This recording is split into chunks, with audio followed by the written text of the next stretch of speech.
Welcome back to my channel. Today I'm going to be sharing with you two new flavor combination. Well, this specifically is s'mores, but done two different ways that you can do if you have purchased my recipe. If you didn't know, it's up in my website already. So go check it out if you haven't, or just use your favorite standard recipe. I do provide mine up on my website if you are interested. This is just recipes that I personally use for my business. For me, brownie was a pretty hard recipe to find.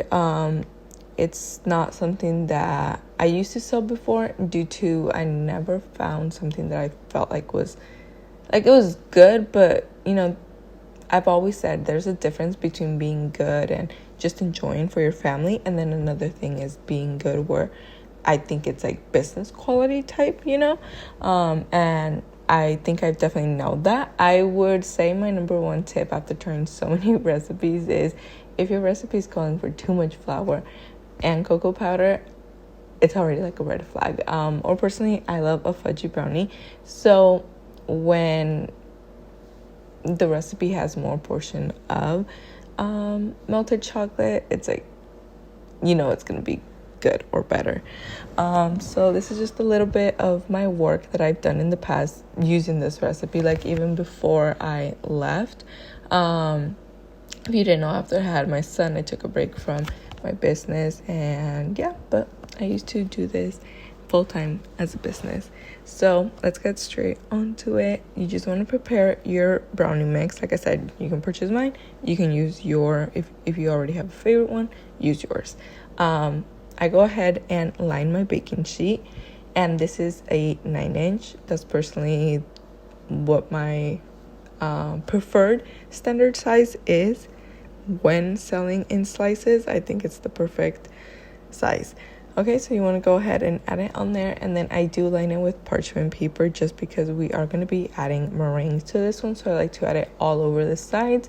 It's just a little bit cleaner when you're working with the meringue afterwards. So I go ahead and add about half the portion to it, and then with the other half of the portion, I'm going to save it for my other recipe. So I did two recipes here. Don't get confused. It's not like I got one recipe and divided into two. No, I doubled my recipe. That way, I can have two full 9-inch brownies. Okay, and I went ahead and added marshmallows into the base of this one. The other one's going to be just plain original brownie, and then this one is going to be with marshmallows. My batter is on the thicker side for a brownie, but just trust me, it bakes beautifully. I don't know, something about my brownies I'm just obsessed with. And I was never like a big, huge brownie person. I remember that being my sister. So right here, I went ahead and added my graham cracker base to this one as well. This one as well is a 9-inch, but it's a little bit different. The other one does have a removable bottom. It is more expensive, but I'll link it down below because it's a must in your business. I was using my other one. I only have 2 of the other removable bottoms, and then I have like maybe 8 of these. So one thing that I've noticed that not all 9 inches like square pans are made the same. Sometimes they have more bent edges, and these definitely have more sharp edges, especially the other one. So when I'm doing that brownie with the meringue, I do like using the baking dish that is steeper on the sides. More than anything, the other one is deeper, so that one's perfect for the meringue, and then this one's not going to be as high. Does that make sense? I don't know, but I'll leave it linked down below. That way you guys can go check them out. I personally love them.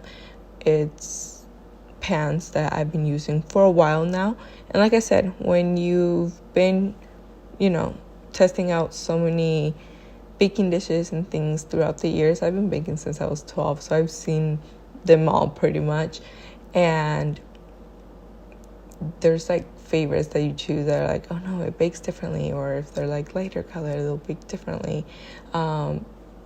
but for me it's the sharp edges. Okay, for this one you want to go ahead and bake it, and for me, when it's like 2 minutes before the given time, I go ahead and take it out and switch it to broil. Be very careful with this.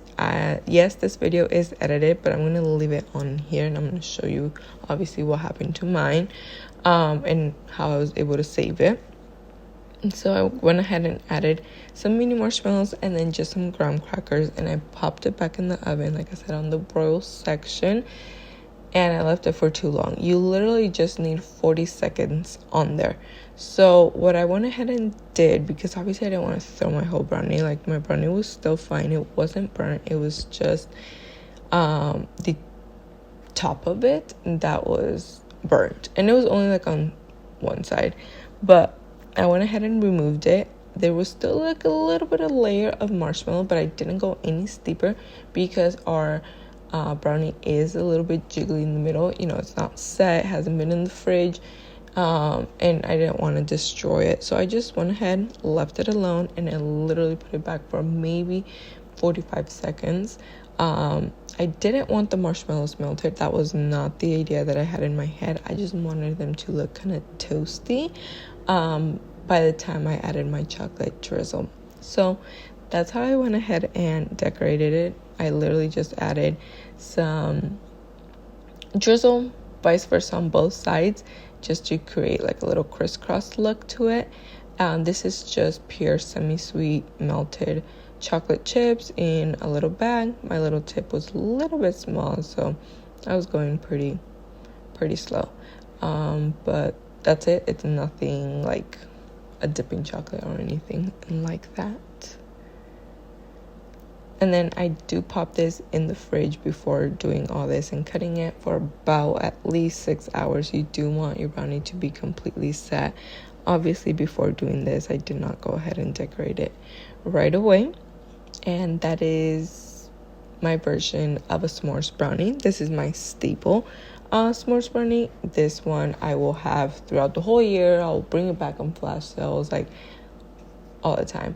The other one is more like a little bit more special occasions, not something I'm going to do every flash sale. But more than anything, when I do flash sales, I do like to change it up every week. So for this one, I went ahead and popped it in the fridge, like I mentioned, and once it was almost done cooling, I went ahead and did the meringue. If you haven't watched my previous video, the recipe is on there of how I make my meringue. My meringue was getting a little bit on the softer side. It had been a few hours that it was being made. I did go ahead and decorate my cheesecake, my cake, all before this one, and it was just the last one. So you definitely want to go ahead and use your meringue as soon as possible, but I made it work. I just went ahead and torched it. Torching makes a huge difference. It smells beautifully when you're doing it. More than anything, it does make it taste different. And then, as you can see, I used a special cutter, and I just use it to kind of guide me because you don't want to cut with it. It will be super messy. I absolutely love it. If you've been watching me for a few years, you know I've had this for so long. It's whatever I cut my churro cheesecake bars with. It just gives an even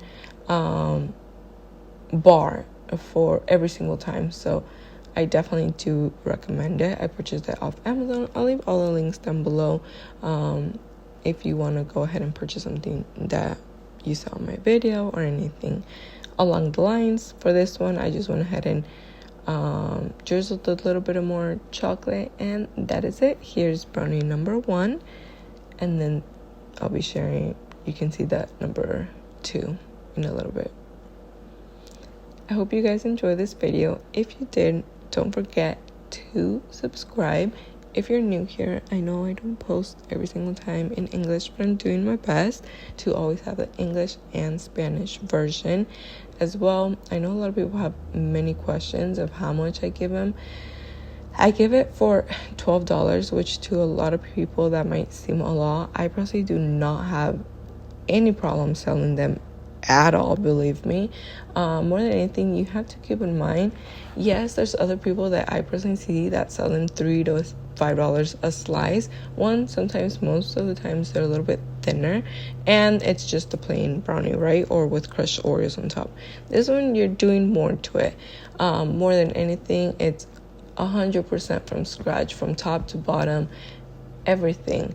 But obviously, I didn't make the cookies, but you know what I'm trying to say. It's very, very different selling a brownie, and I personally can tell right away when it's made from a box than when it's made from scratch. I'll see you guys next time. Bye-bye.